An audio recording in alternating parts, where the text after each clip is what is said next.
Apps ని promote చేసినందుకు గాను పంజాగుట్ట పోలీస్ స్టేషన్ లో 11 మంది ఇన్ఫ్లుయెన్సర్లు సెలబ్రిటీల మీద కేసు అయింది.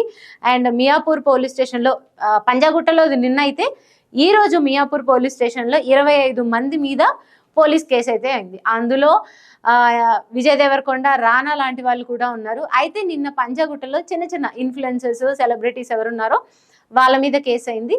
ఈ రోజు అందులో 6 లేదా 7 మందిని పిలిచి విచారించడానికి అయితే పోలీసులు నోటీసులు అయితే ఇచ్చారు. ఈ సందర్భంగా ఈ రోజు విష్ణుప్రియ పంజాగుట్ట పోలీస్ స్టేషన్ కి అయితే హాజరవ్వడం జరిగింది. విష్ణుప్రియ మనందరికీ తెలుసు, బిగ్ బాస్ తర్వాత తెలుసు, లేకపోతే టీవీ షోస్ లో తెలుసు. అంతకు ముందు కూడా మనకి విష్ణుప్రియ జనాలందరికీ, తెలుగు ఆడియన్స్ ఎవరైతే సోషల్ మీడియాలో యాక్టివ్ ఉంటారో వాళ్ళందరికీ విష్ణుప్రియ మంచిగానే తెలుసు.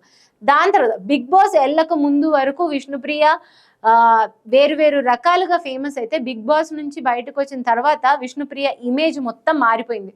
విష్ణుప్రియ మంచిది, స్పిరిచువల్, లేకపోతే తనకి చాలా విలువలు ఉన్నాయి అనేది విధంగా ఏదైతే ఒక విన్నింగ్ స్పిరిట్ అంటే గెలవాలి గెలవాలి అనే తత్వం కాకుండా నాకు ఏది రాసి పెట్టుందే అదే వస్తుంది అలా అనుకునేలాంటి అమ్మాయి విష్ణుప్రియ అని ఒక మంచి ఇమేజ్ అయితే విష్ణుప్రియ సంపాదించుకుంది.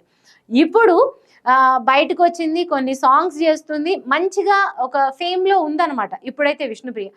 ఈ టైంలో విష్ణుప్రియకి నోటీసులు అయితే రావడం జరిగింది బెట్టింగ్ యాప్స్ మీద. సాధారణంగా అందరి సెలబ్రిటీస్తో పోల్చుకుంటే విష్ణుప్రియ బెట్టింగ్ వీడియోస్ అంటే ప్రమోషనల్ వీడియోస్ కొంచెం తక్కువగానే ఉన్నాయి. కాకపోతే ఫస్ట్ డే విచారించడానికి పిలిచిన 6గురిలో విష్ణుప్రియ కూడా ఒకళ్ళు. అండ్ విష్ణుప్రియ ఫస్ట్ దీని మీద కొంచెం తెలియగా పిచ్చిగా కూడా రెస్పాండ్ అయ్యారు. ఎలా అంటే శేఖర్ భాష మనందరికీ తెలుసు కదా, ఈ మధ్య లావణ్య ఇష్యూలో కానీ లేకపోతే ఇప్పుడు బెట్టింగ్ యాప్స్ ఇష్యూలో కానీ ఎవరికైతే మగాళ్ళకి ఏమైనా అన్యాయం జరిగితే నేను ఊరుకోను అని విజృంభించే శేఖర్ భాష కూడా విష్ణుప్రియ ఫ్రెండ్. ఏంటి ఇందులో మీ పేర్లు వచ్చాయి, బెట్టింగ్ ప్రమోషన్స్లో మీ పేర్లు వచ్చాయని శేఖర్ భాష విష్ణుప్రియకు కాల్ చేస్తే విష్ణుప్రియ అందంట, నా మీద అందరూ తప్పుడు ప్రచారం చేస్తున్నారు, నేను వాళ్ళ మీద కేసు పెడతా అందంట. అంటే జరిగిన విషయం ఎంత సీరియస్, లేకపోతే జరిగిన విషయం త్రూ సమాజంలో ఎంత ఒక బజ్ని క్రియేట్ చేస్తుంది అనేది కూడా విష్ణుప్రియకి తెలీదు, అలా రియాక్ట్ అయిందంట. కానీ ఈరోజు పోలీసుల దగ్గర ఆమె హాజరైతే జరిగింది. ఆ టైంలోదే ఈ వీడియో అయితే విష్ణుప్రియ ఫోన్ని పోలీసులు సీజ్ చేశారంట.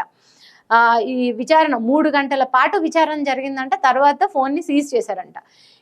చూడాలి మరి ఇంకా ఇంకొక 5 సెలబ్రిటీలు వెళ్ళాలి. వాళ్ళ తర్వాత కూడా ఎవరైనా ఫోన్లు సీజ్ చేశారా, లేకపోతే వీళ్ళతో ప్రమోషన్ చేయించడానికి ఎక్కడి నుంచి మనీ వచ్చాయి, ఏ బ్యాంక్ అకౌంట్ నుంచి వచ్చాయి, వాళ్ళని పట్టుకోవడానికి పోలీసులు ఏదైతే ఒక అన్ని వేస్లో ఇన్వెస్టిగేట్ చేస్తున్నారో దానికి విష్ణుప్రియ లేకపోతే టేస్టీ తేజ లేకపోతే రితు చౌదరి వీళ్ళిచ్చే ఇన్ఫర్మేషన్ ఏమైనా వాళ్ళకి యూజ్ అయ్యి వాళ్ళు బెట్టింగ్ యాప్స్ని ఎవరైతే నడుపుతున్నారో వాళ్ళని చేరుకొని ఈ బెట్టింగ్ యాప్స్ని పూర్తిగా క్లోజ్ చేపిస్తారా అనేది కూడా మనం చూడాలి.